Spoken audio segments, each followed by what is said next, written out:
Welcome to Soft Hour Library. Tonight's story begins now. Close your eyes and rest. Chapter 46.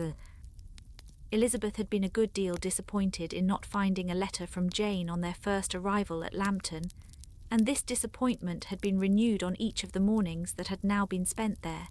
But on the third, her repining was over, and her sister justified by the receipt of 2 letters from her at once, on one of which was marked that it had been missent elsewhere. Elizabeth was not surprised at it, as Jane had written the direction remarkably ill. They had just been preparing to walk as the letters came in, and her uncle and aunt, leaving her to enjoy them in quiet, set off by themselves. The one missent must be first attended to. It had been written 5 days ago. The beginning contained an account of all their little parties and engagements, with such news as the country afforded, but the latter half, which was dated a day later, and written in evident agitation, gave more important intelligence. It was to this effect: "Since writing the above, dearest Lizzie, something has occurred of a most unexpected and serious nature, but I am afraid of alarming you. Be assured that we are all well.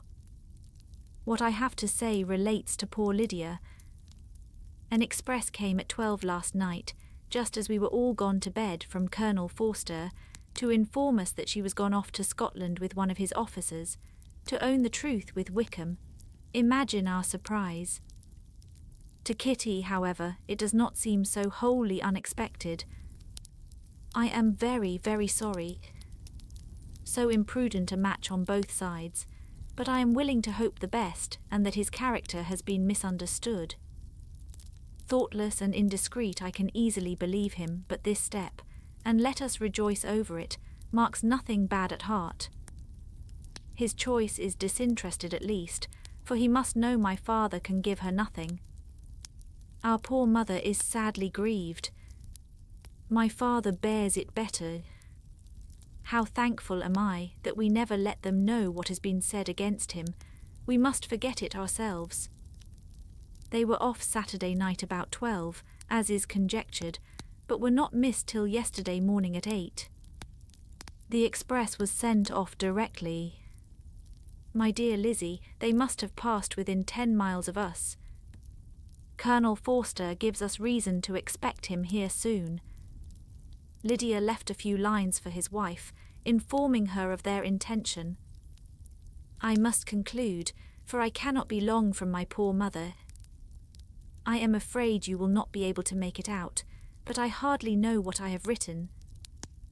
Without allowing herself time for consideration, and scarcely knowing what she felt, Elizabeth, on finishing this letter, instantly seized the other, and opening it with the utmost impatience, read as follows. It had been written a day later than the conclusion of the first.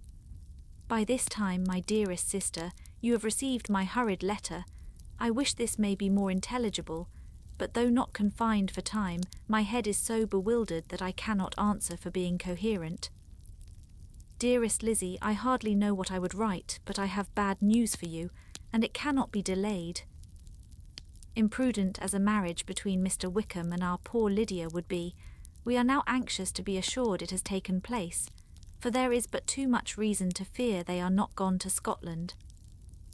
Colonel Forster came yesterday, having left Brighton the day before, not many hours after the express. Though Lydia's short letter to Mrs. F.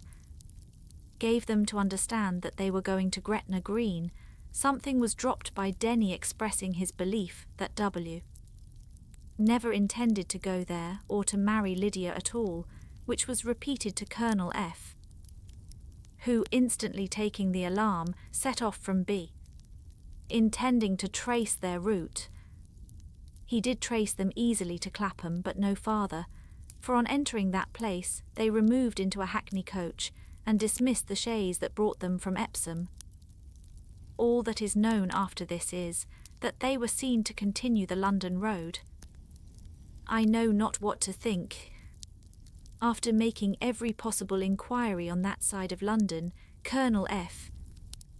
came on into Hertfordshire, anxiously renewing them at all the turnpikes and at the inns in Barnet and Hatfield, but without any success no such people had been seen to pass through. With the kindest concern he came on to Longbourn, and broke his apprehensions to us in a manner most creditable to his heart. I am sincerely grieved for him and Mrs. F. But no one can throw any blame on them.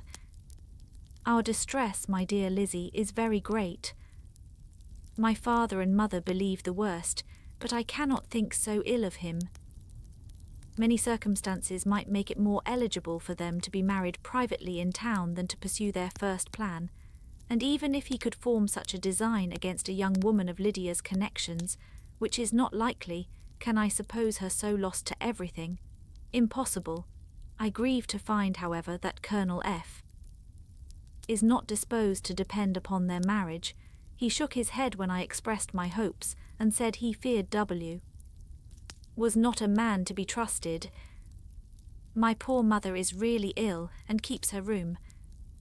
Could she exert herself it would be better, but this is not to be expected, and as to my father, I never in my life saw him so affected. Poor Kitty has anger for having concealed their attachment, but as it was a matter of confidence, one cannot wonder.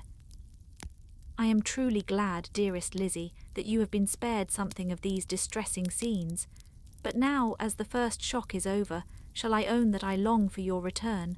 I am not so selfish, however, as to press for it if inconvenient. Adieu, I take up my pen again to do what I have just told you I would not, but circumstances are such that I cannot help earnestly begging you all to come here as soon as possible.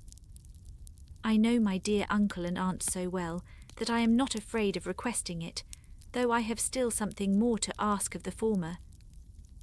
My father is going to London with Colonel Forster instantly to try to discover her. What he means to do, I am sure I know not, but his excessive distress will not allow him to pursue any measure in the best and safest way, and Colonel Forster is obliged to be at Brighton again tomorrow evening. In such an exigence my uncle's advice and assistance would be everything in the world. He will immediately comprehend what I must feel, and I rely upon his goodness. Oh, where is my uncle? Cried Elizabeth, darting from her seat as she finished the letter, in eagerness to follow him without losing a moment of the time so precious. But as she reached the door it was opened by a servant, and Mr. Darcy appeared. Her pale face and impetuous manner made him start, and before he could recover himself enough to speak, she, in whose mind every idea was superseded by Lydia's situation, hastily exclaimed, "I beg your pardon, but I must leave you.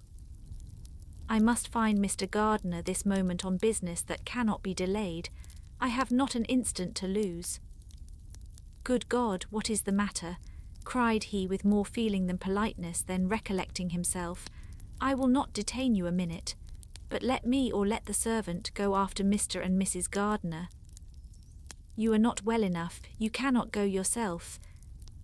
Elizabeth hesitated, but her knees trembled under her, and she felt how little would be gained by her attempting to pursue them. Calling back the servant, therefore, she commissioned him, though in so breathless an accent as made her almost unintelligible, to fetch his master and mistress home instantly. On his quitting the room, she sat down, unable to support herself, and looking so miserably ill that it was impossible for Darcy to leave her, or to refrain from saying, in a tone of gentleness and commiseration, "Let me call your maid." "Is there nothing you could take to give you present relief? A glass of wine, shall I get you one? You are very ill." "No, I thank you," she replied, endeavouring to recover herself. "There is nothing the matter with me. I am quite well. I am only distressed by some dreadful news which I have just received from Longbourn." She burst into tears as she alluded to it, and for a few minutes could not speak another word. Darcy, in wretched suspense, could only say something indistinctly of his. Concern and observe her in compassionate silence. At length she spoke again. "I have just had a letter from Jane, with such dreadful news. It cannot be concealed from anyone. My youngest sister has left all her friends, has eloped, has thrown herself into the power of Mr. Wickham. They are gone off together from Brighton. You know him too well to doubt the rest.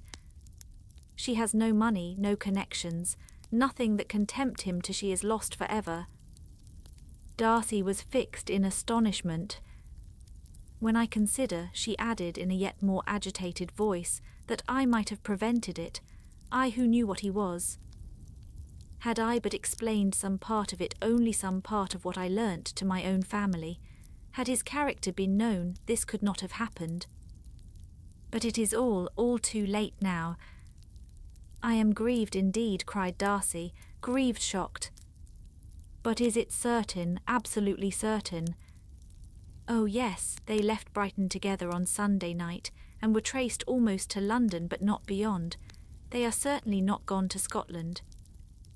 And what has been done, what has been attempted to recover her? My father has gone to London, and Jane has written to beg my uncle's immediate assistance, and we shall be off, I hope, in half an hour. But nothing can be done. I know very well that nothing can be done. How is such a man to be worked on? How are they even to be discovered? I have not the smallest hope. It is every way horrible. Darcy shook his head in silent acquiescence. When my eyes were opened to his real character, oh, had I known what I ought, what I dared to do, but I knew not I was afraid of doing too much. Wretched, wretched mistake. Darcy made no answer.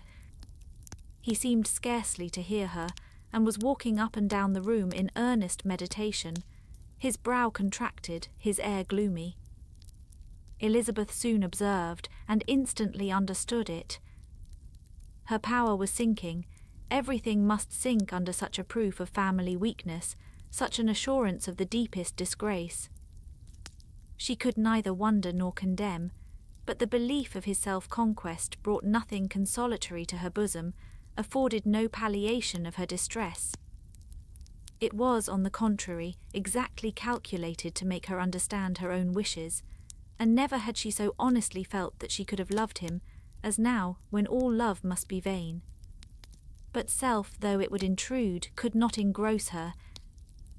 Lydia, the humiliation, the misery she was bringing on them, all soon swallowed up every private care, and covering her face with her handkerchief, Elizabeth was soon lost to everything else, and after a pause of several minutes was only recalled to a sense of her situation by the voice of her companion, who, in a manner which, though it spoke compassion, spoke likewise restraint, said, I am afraid you have been long desiring my absence, nor have I anything to plead in excuse of my stay, but real though unavailing concern. Would to heaven that anything could be either said or done on my part, that might offer consolation to such distress, but I will not torment you with vain wishes, which may seem purposely to ask for your thanks. This unfortunate affair will, I fear, prevent my sisters having the pleasure of seeing you at Pemberley today.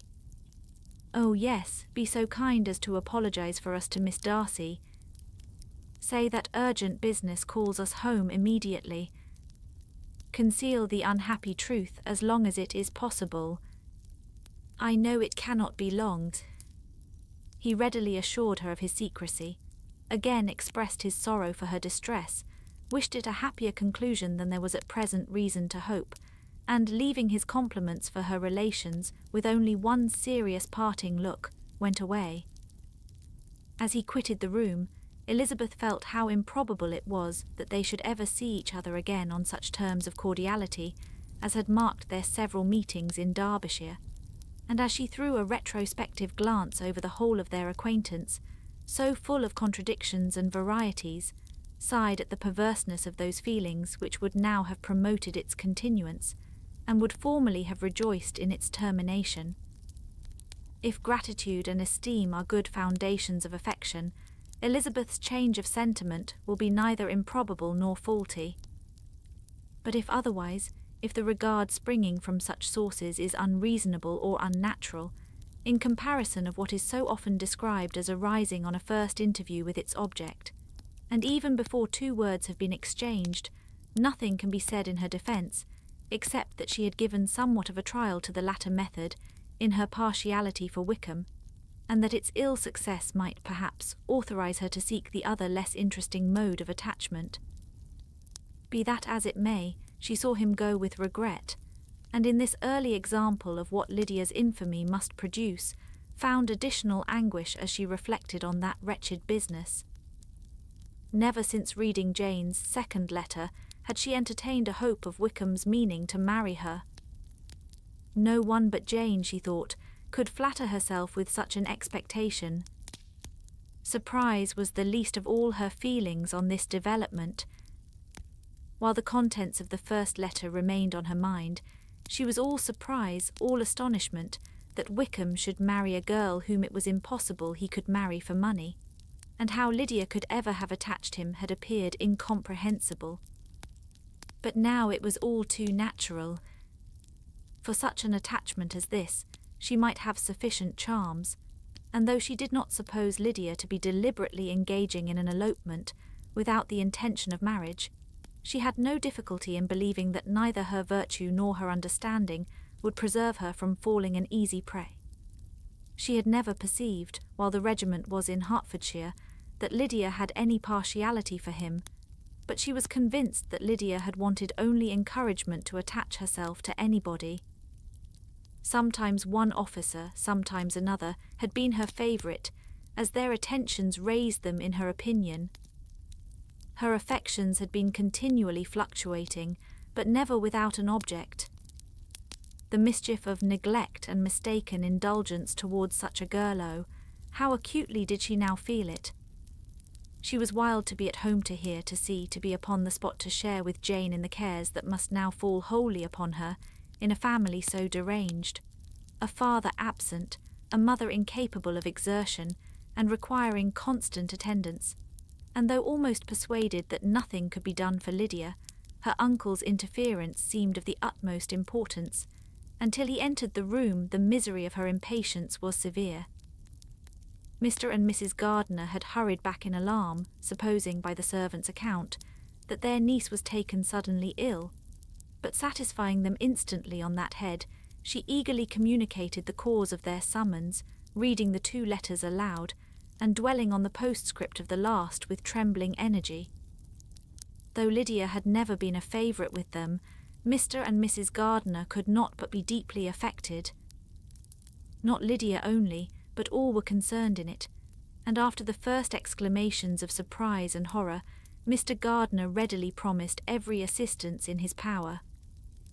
Elizabeth, though expecting no less, thanked him with tears of gratitude, and all 3 being actuated by one spirit, everything relating to their journey was speedily settled. They were to be off as soon as possible. "But what is to be done about Pemberley?" cried Mrs. Gardiner. "John told us Mr. Darcy was here when you sent for us. Was it so?" "Yes, and I told him we should not be able to keep our engagement." "That is all settled." "What is all settled?" repeated the other as she ran into her room to prepare. "And are they upon such terms as for her to disclose the real truth? Oh, that I knew how it was!" But wishes were vain, or, at best, could serve only to amuse her in the hurry and confusion of the following hour. Had Elizabeth been at leisure to be idle, she would have remained certain that all employment was impossible to one so wretched as herself, but she had her share of business as well as her aunt, and amongst the rest there were notes to be written to all their friends at Lambton, with false excuses for their sudden departure. An hour, however, saw the whole completed, and Mr. Gardiner, meanwhile, having settled his account at the inn, nothing remained to be done but to go, and Elizabeth, after all the misery of the morning, found herself, in a shorter space of time than she could have supposed, seated in the carriage, and on the road to Longbourn. Chapter 47. "I have been thinking it over again, Elizabeth," said her uncle, as they drove from the town, "and really, upon serious consideration, I am much more inclined than I was to judge, as your eldest sister does of the matter. It appears to me so very unlikely that any young man should form such a design against a girl who is by no means unprotected or friendless, and who was actually staying in his colonel's family, that I am strongly inclined to hope the best. Could he expect that her friends would not step forward? Could he expect to be noticed again by the regiment after such an affront to Colonel Forster? His temptation is not adequate to the risk. Do you really think so? Cried Elizabeth, brightening up for a moment. Upon my word, said Mrs. Gardiner, I begin to be of your uncle's opinion. It is really too great a violation of decency, honour, and interest for him to be guilty of it. I cannot think so very ill of Wickham. Can you yourself, Lizzie, so wholly give him up as to believe him capable of it? Not perhaps of neglecting his own interest, but of every other neglect I can believe him capable. If indeed it should be so, but I dare not hope it. Why should they not go on to Scotland, if that had been the case? In the first place, replied Mr. Gardiner, there is no absolute proof that they are not gone to Scotland. Oh, but their removing from the chaise into a hackney coach is such a presumption, and besides, no traces of them were to be found on the Barnet road. Well, then supposing them to be in London, they may be there, though for the purpose of concealment, for no more exceptionable purpose. It is not likely that money should be very abundant on either side, and it might strike them that they could be more economically, though less expeditiously, married in London than in Scotland. But why all this secrecy? Why any fear of detection? Why must their marriage be private? Oh no, no, this is not likely. His most particular friend, you see by Jane's account, was persuaded of his never intending to marry her. Wickham will never marry a woman without some money. He cannot afford it. And what claims has Lydia, what attractions has she beyond youth, health, and good humour, that could make him for her sake forgo every chance of benefiting himself by marrying well? As to what restraint the apprehensions of disgrace in the corps might throw on a dishonourable elopement with her, I am not able to judge, for I know nothing of the effects that such a step might produce. But as to your other objection, I am afraid it will hardly hold good. Lydia has no brothers to step forward, and he might imagine from my father's behaviour, from his indolence and the little attention he has ever seemed to give to what was going forward in his family, that he would do as little and think as little about it as any father could do in such a matter. But can you think that Lydia is so lost to everything but love of him as to consent to live with him on any other terms than marriage? It does seem, and it is most shocking indeed, replied Elizabeth with tears in her eyes, that a sister's sense of decency and virtue in such a point should admit of doubt. But really I know not what to say. Perhaps I am not doing her justice. But she is very young. She has never been taught to think on serious subjects, and for the last half-year, nay, for a 12-month, she has been given up to nothing but amusement and vanity. She has been allowed to dispose of her time in the most idle and frivolous manner, and to adopt any opinions that came in her way. Since the Shire were first quartered in Meryton, nothing but love, flirtation, and officers have been in her head.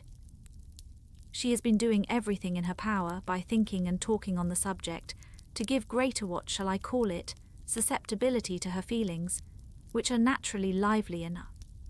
And we all know that Wickham has every charm of person and address that can captivate a woman. But you see that Jane, said her aunt, does not think so ill of Wickham as to believe him capable of the attempt. Of whom does Jane ever think ill?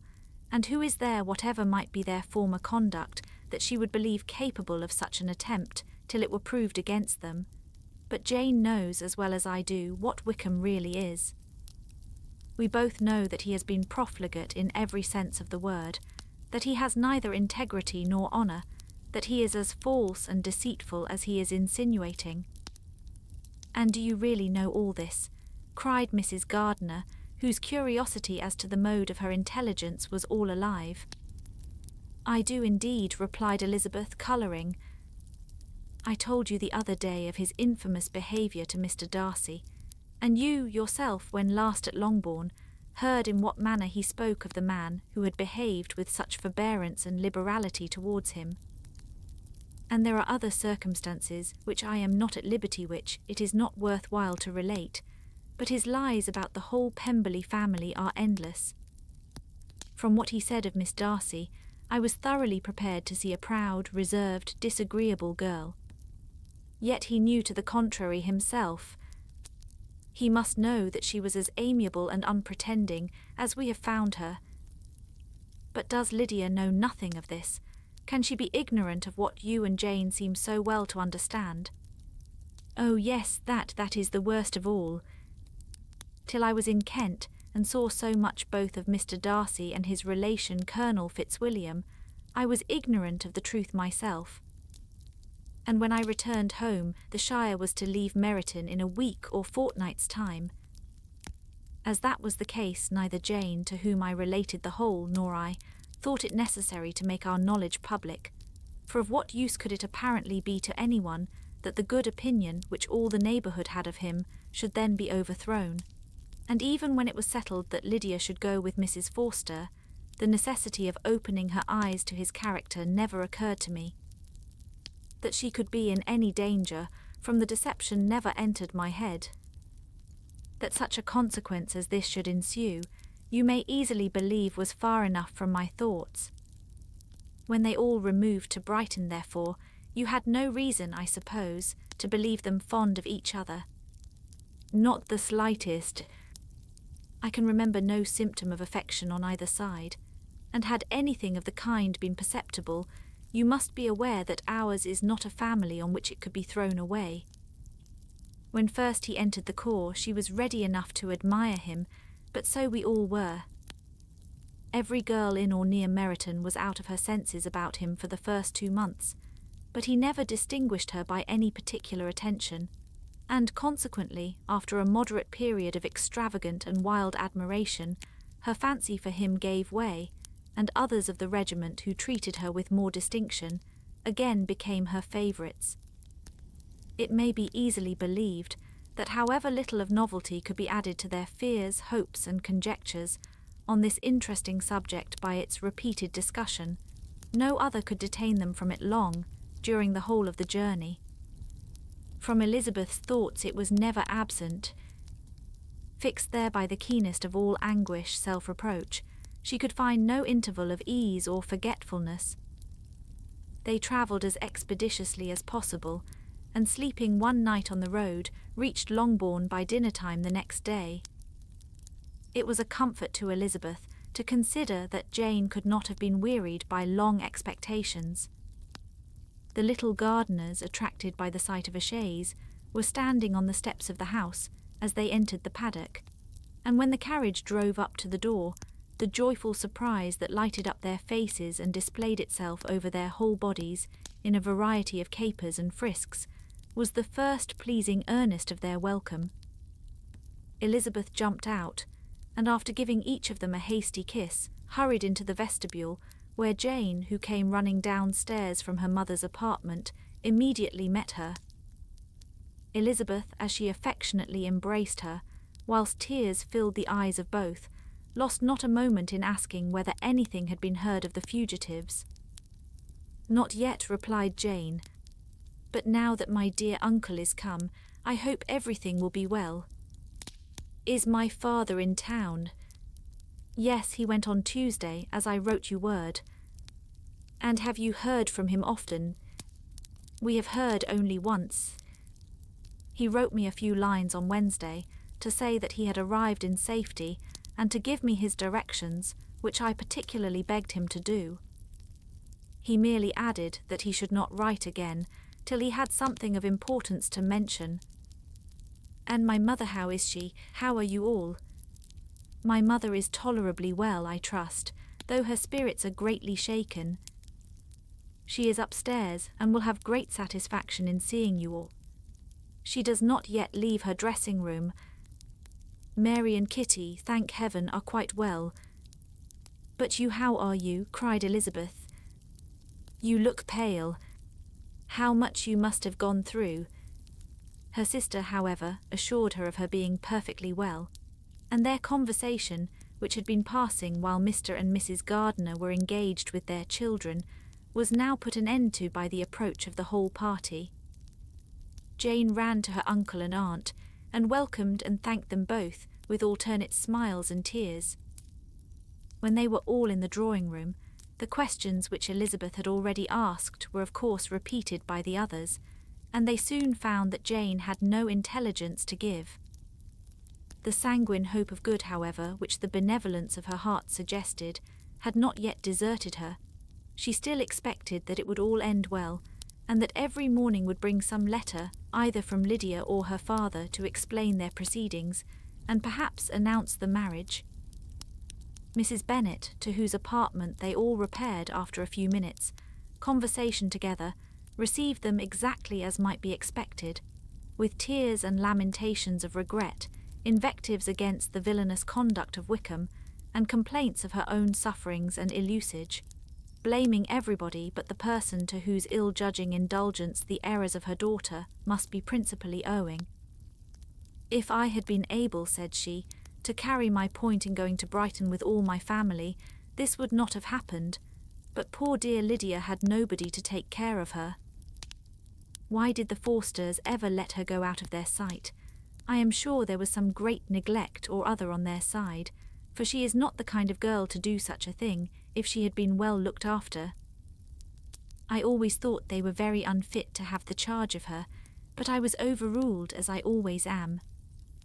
Poor dear child, and now here's Mr. Bennet gone away, and I know he will fight Wickham wherever he meets him, and then he will be killed, and what is to become of us all? The Collinses will turn us out before he is cold in his grave, and if you are not kind to us, brother, I do not know what we shall do." They all exclaimed against such terrific ideas, and Mr. Gardiner, after general assurances of his affection for her and all her family, told her that he meant to be in London the very next day, and would assist Mr. Bennet in every endeavour for recovering Lydia. "Do not give way to useless alarm," added he. "Though it is right to be prepared for the worst, there is no occasion to look on it as certain. It is not quite a week since they left Brighton. In a few days more we may gain some news of them. Until we know that they are not married and have no design of marrying, do not let us give the matter over as lost. As soon as I get to town, I shall go to my brother and make him come home with me to Gracechurch Street, and then we may consult together as to what is to be done." "Oh, my dear brother," replied Mrs. Bennet, "that is exactly what I could most wish for. And now do, when you get to town, find them out, wherever they may be, and if they are not married already, make them marry. And as for wedding clothes, do not let them wait for that, but tell Lydia she shall have as much money as she chooses to buy them, after they are married. And above all things, keep Mr. Bennet from fighting. Tell him what a dreadful state I am in, that I am frightened out of my wits, and have such tremblings, such flutterings all over me, such spasms in my side, and pains in my head, and such beatings at my heart, that I can get no rest by night nor by day. And tell my dear Lydia not to give any directions about her clothes till she has seen me, for she does not know which are the best warehouses. Oh, brother, how kind you are! I know you will contrive it all." But Mr. Gardiner, though he assured her again of his earnest endeavours in the cause, could not avoid recommending moderation to her, as well in her hopes as her fears, and after talking with her in this manner till dinner was on table, they left her to vent all her feelings on the housekeeper, who attended in the absence of her daughters. Though her brother and sister were persuaded that there was no real occasion for such a seclusion from the family, they did not attempt to oppose it, for they knew that she had not prudence enough to hold her tongue before the servants, while they waited at table, and judged it better that one only of the household, and the one whom they could most trust, should comprehend all her fears and solicitude on the subject. In the dining-room they were soon joined by Mary and Kitty, who had been too busily engaged in their separate apartments to make their appearance before. One came from her books, and the other from her toilette. The faces of both, however, were tolerably calm, and no change was visible in either, except that the loss of her favourite sister, or the anger which she had herself incurred in the business, had given something more of fretfulness than usual to the accents of Kitty. As for Mary, she was mistress enough of herself to whisper to Elizabeth, with a countenance of grave reflection, soon after they were seated at table, "This is a most unfortunate affair, and will probably be much talked of. But we must stem the tide of malice, and pour into the wounded bosoms of each other the balm of sisterly consolation."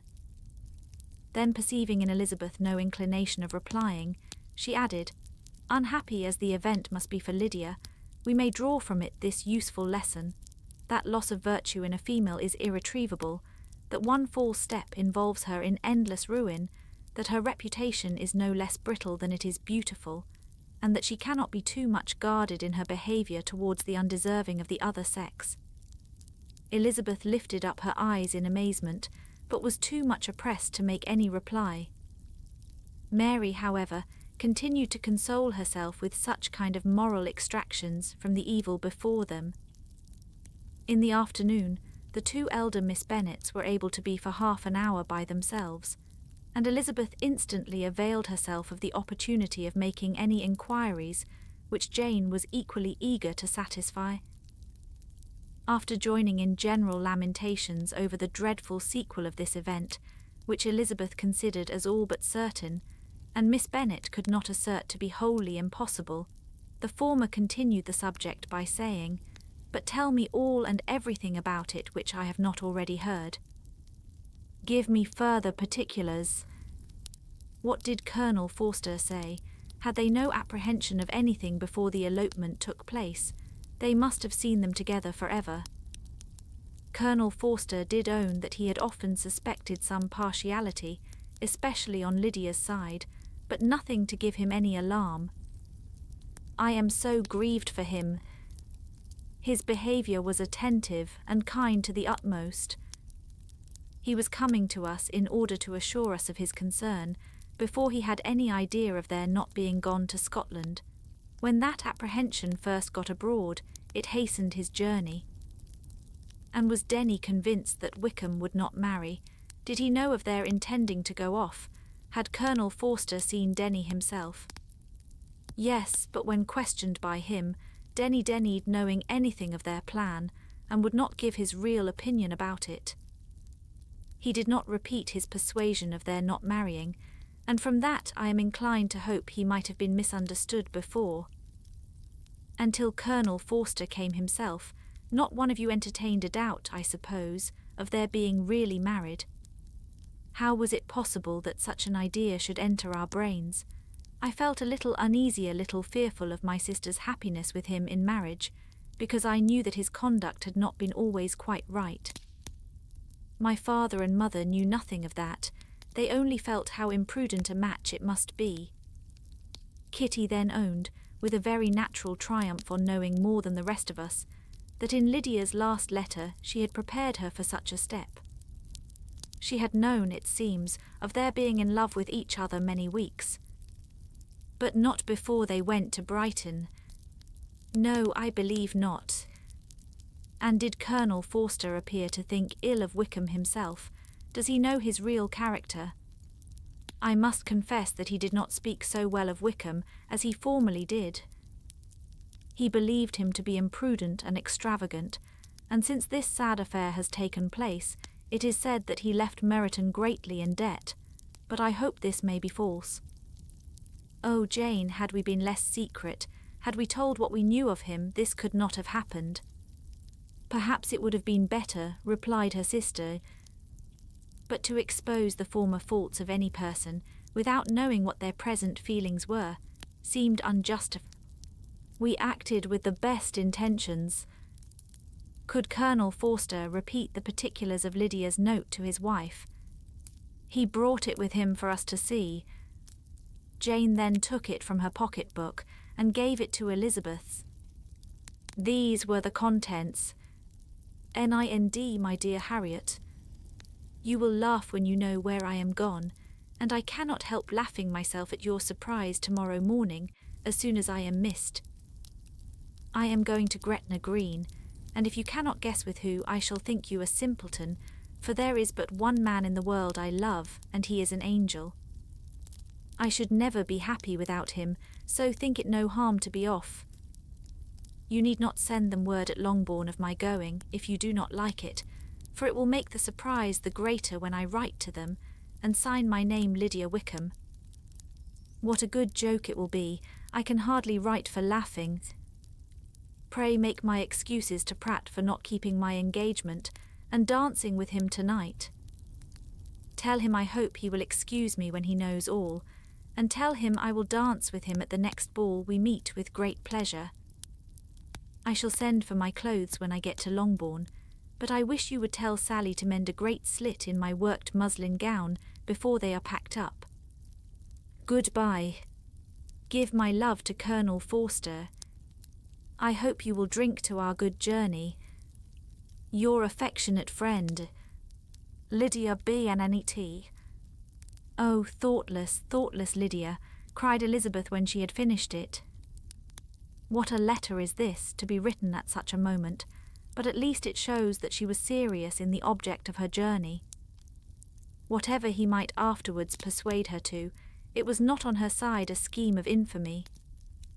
My poor father, how he must have felt it. I never saw anyone so shocked. He could not speak a word for full 10 minutes. My mother was taken ill immediately, and the whole house in such confusion.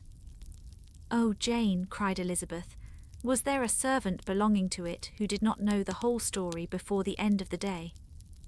I do not know, I hope there was. But to be guarded at such a time is very difficult. My mother was in hysterics, and though I endeavoured to give her every assistance in my power, I am afraid I did not do so much as I might have done. But the horror of what might possibly happen almost took from me my faculties. Your attendance upon her has been too much for you. You do not look well. Oh, that I had been with you! You have had every care and anxiety upon yourself alone. Mary and Kitty have been very kind, and would have shared in every fatigue, I am sure, but I did not think it right for either of them. Kitty is slight and delicate, and Mary studies so much that her hours of repose should not be broken in on. My Aunt Phillips came to Longbourn on Tuesday, after my father went away, and was so good as to stay till Thursday with me. She was of great use and comfort to us all, and Lady Lucas has been very kind. She walked here on Wednesday morning to condole with us, and offered her services, or any of her daughters, if they could be of use to us. She had better have stayed at home, cried Elizabeth. Perhaps she meant well, but under such a misfortune as this one cannot see too little of one's neighbours. Assistance is impossible, condolence insufferable. Let them triumph over us at a distance, and be satisfied. She then proceeded to inquire into the measures which her father had intended to pursue, while in town, for the recovery of his daughter. He meant, I believe, replied Jane, to go to Epsom, the place where they last changed horses, see the postilions, and try if anything could be made out from them. His principal object must be to discover the number of the hackney coach, which took them from Clapham. It had come with a fare from London, and as he thought the circumstance of a gentleman and lady, S removing from one carriage into another might be remarked, he meant to make inquiries at Clapham. If he could anyhow discover at what house the coachman had before set down his fare, he determined to make inquiries there, and hoped it might not be impossible to find out the stand and number of the coach. I do not know of any other designs that he had formed, but he was in such a hurry to be gone, and his spirits so greatly discomposed, that I had difficulty in finding out even so much as this. Chapter 48. The whole party were in hopes of a letter from Mr. Bennet the next morning, but the post came in without bringing a single line from him. His family knew him to be, on all common occasions, a most negligent and dilatory correspondent, but at such a time they had hoped for exertion. They were forced to conclude that he had no pleasing intelligence to send, but even of that they would have been glad to be certain. Mr. Gardiner had waited only for the letters before he set off.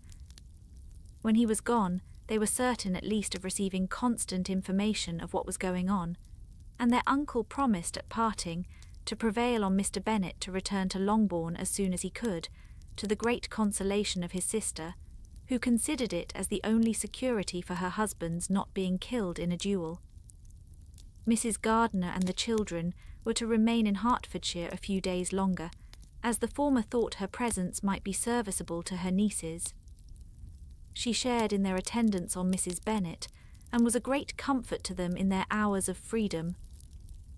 Their other aunt also visited them frequently, and always, as she said, with the design of cheering and heartening them up, though, as she never came without reporting some fresh instance of Wickham's extravagance or irregularity, she seldom went away without leaving them more dispirited than she found them.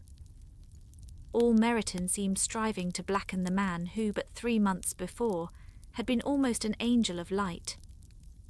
He was declared to be in debt to every tradesman in the place, and his intrigues, all honoured with the title of seduction, had been extended into every tradesman's family.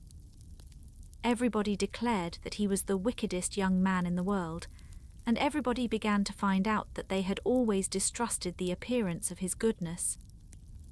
Elizabeth, though she did not credit above half of what was said, believed enough to make her former assurance of her sister's ruin still more certain, and even Jane, who believed still less of it, became almost hopeless, more especially as the time was now come, when, if they had gone to Scotland, which she had never before entirely despaired of, they must in all probability have gained some news of them. Mr. Gardiner left Longbourn on Sunday. On Tuesday his wife received a letter from him. It told them that on his arrival he had immediately found out his brother and persuaded him to come to Gracechurch Street. That Mr. Bennet had been to Epsom and Clapham before his arrival, but without gaining any satisfactory information, and that he was now determined to inquire at all the principal hotels in town, as Mr. Bennet thought it possible they might have gone to one of them on their first coming to London, before they procured lodgings. Mr. Gardiner himself did not expect any success from this measure, but as his brother was eager in it, he meant to assist him in pursuing it. He added that Mr. Bennet seemed wholly disinclined at present to leave London, and promised to write again very soon. There was also a postscript to this effect: "I have written to Colonel Forster to desire him to find out, if possible, from some of the young man's intimates in the regiment, whether Wickham has any relations or connections who would be likely to know in what part of the town he has now concealed himself. If there were anyone that one could apply to, with a probability of gaining such a clue as that, it might be of essential consequence. At present we have nothing to guide us. Colonel Forster will, I dare say, do everything in his power to satisfy us on this head. But on second thoughts, perhaps Lizzie could tell us what relations he has now living better than any other person." Elizabeth was at no loss to understand from whence this deference for her authority proceeded, but it was not in her power to give any information of so satisfactory a nature as the compliment deserved. She had never heard of his having had any relations, except a father and mother, both of whom had been dead many years. It was possible, however, that some of his companions in the shire might be able to give more information, and though she was not very sanguine in expecting it, the application was a something to look forward to. Every day at Longbourn was now a day of anxiety, but the most anxious part of each was when the post was expected. The arrival of letters was the first grand object of every morning's impatience. Through letters, whatever of good or bad was to be told would be communicated, and every succeeding day was expected to bring some news of importance.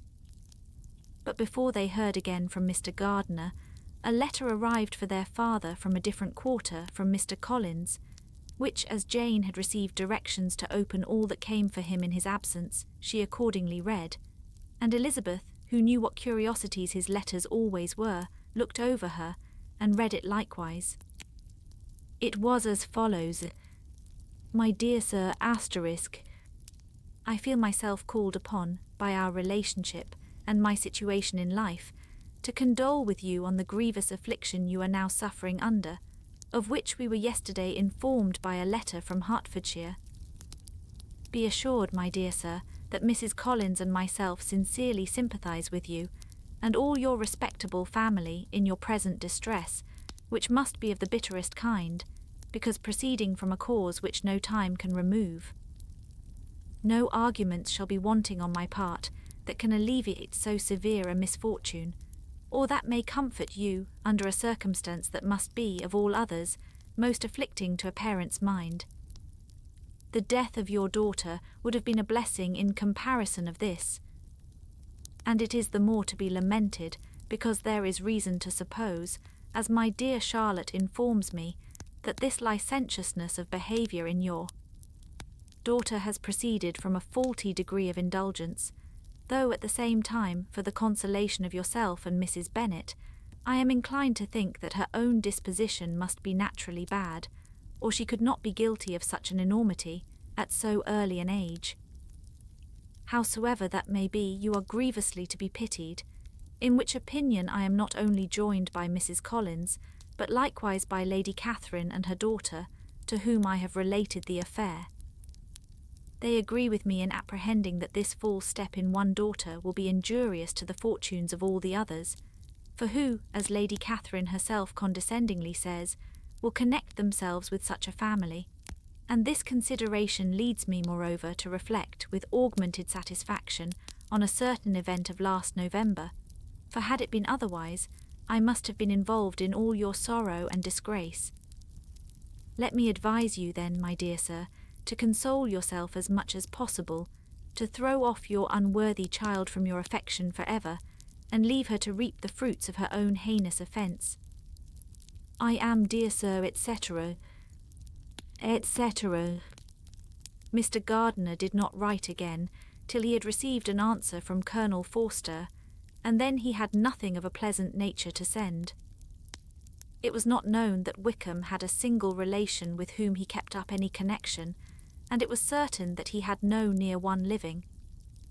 His former acquaintance had been numerous, but since he had been in the militia, it did not appear that he was on terms of particular friendship with any of them.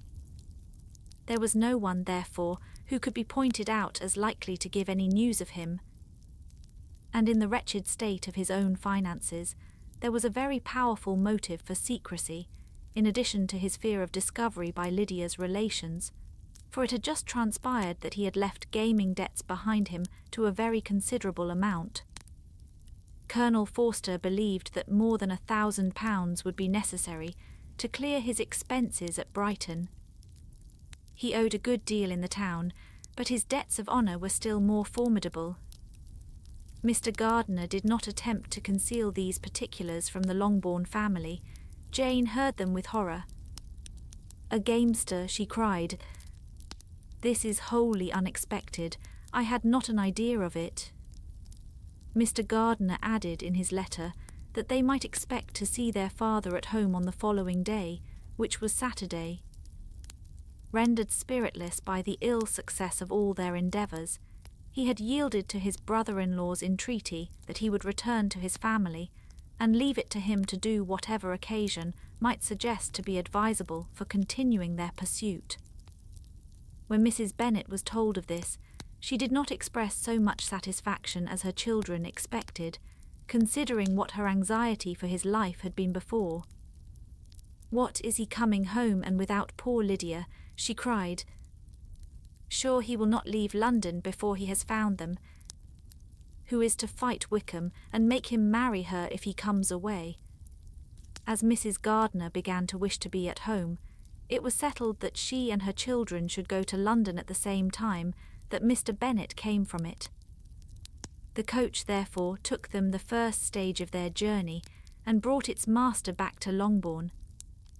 Mrs. Gardiner went away in all the perplexity about Elizabeth and her Derbyshire friend that had attended her from that part of the world.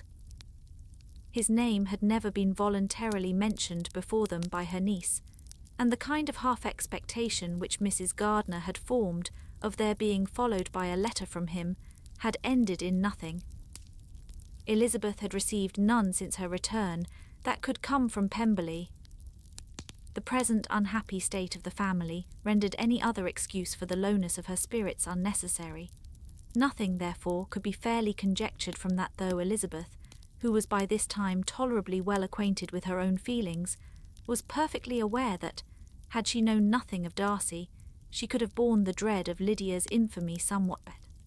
It would have spared her, she thought, one sleepless night out of 2.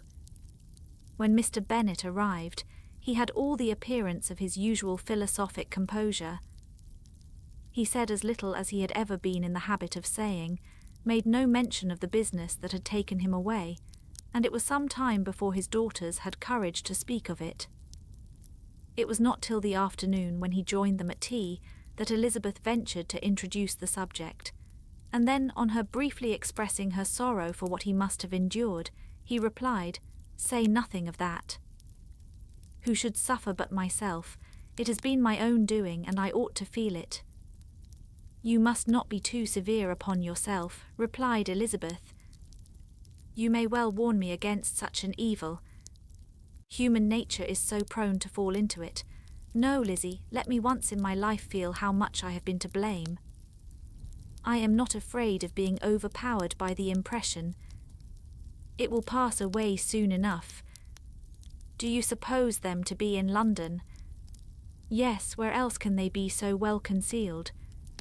"And Lydia used to want to go to London," added Kitty.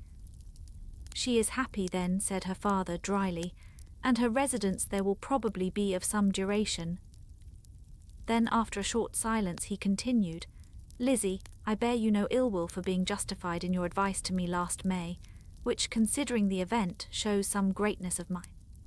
They were interrupted by Miss Bennet, who came to fetch her mother's tea. "This is a parade," cried he, "which does one good. It gives such an elegance to misfortune. Another day I will do the same. I will sit in my library in my nightcap and powdering gown, and give as much trouble as I can, or perhaps I may defer it till Kitty runs away." "I am not going to run away, Papa," said Kitty fretfully. "If I should ever go to Brighton, I would behave better than Lydia." "You go to Brighton? I would not trust you so near it as Eastbourne for £50. No, Kitty, I have at least learnt to be cautious, and you will feel the effects of it. No officer is ever to enter my house again, nor even to pass through the village. Balls will be absolutely prohibited, unless you stand up with one of your sisters. And you are never to stir out of doors, till you can prove that you have spent 10 minutes of every day in a rational manner." Kitty, who took all these threats in a serious light, began to cry. "Well, well," said he, "do not make yourself unhappy. If you are a good girl for the next 10 years, I will take you to a review at the end of them.